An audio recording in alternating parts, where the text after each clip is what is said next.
பாத்திரம்லாம் ஏன் கொடுக்கறாங்கன்னு தெரியுமா? ஏன்? ஏன்னா பிறந்த வீட்டு பொருட்களுக்கும் பொண்ணுங்களுக்கும் இருக்கிற ஃப்ரெண்ட்ஷிப்பே தனி. ஒரு சின்ன ஸ்பூனா இருந்தா கூட அதை தொட்ட அடுத்த செகண்டே இது நம்ம வீட்டு ஸ்பூன் இல்லையேன்னு சொல்லிடுவாங்க பொண்ணுங்க. கல்யாணம் பண்ணி தனியா மாமியார் வீட்டுக்கு வர பொண்ணு அம்மா வீட்டு சீரா வர பாத்திரங்களை எல்லாம் தொட்டு புழங்கும் போது அவங்களுக்கு பிறந்த வீட்டு சொந்தமெல்லாம் கூடவே இருக்கிற மாதிரி ஒரு ஃபீல் இருக்கும்.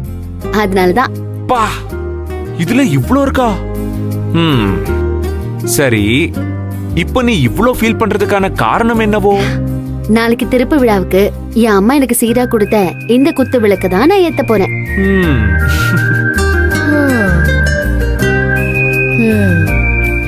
இந்த விளக்கு இனிமே நம்ம கார்மெண்ட்ஸ்லயே இருக்கும்ல. அம்மா, அப்பா, கோகிலா, அகிலா எல்லாரும் என் கூடவே இருக்கிற மாதிரி எனக்கு ஒரு ஃபீல் இருக்கும்ல. நானும் ஒரு நிமிஷம் கூட பிரியாம உன் கூடவே இருக்கணுமே, அதுக்கு என்ன பண்றது? அதுக்கு ஒரு ஐடியா இருக்கு. நல்லா ஸ்ட்ராங்கா நாள் புறமும் வலிக்கிற மாதிரி ஒரு கொட்டு வைக்கிறேன். ஐயோ, ஆள விடு.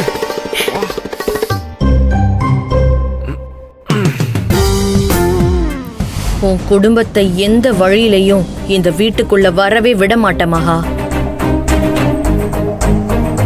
இங்க நின்னு என்னடி பண்ணிட்டு இருக்க? சத்தம் போடாதம்மா, இங்க வா. அங்க பாரு.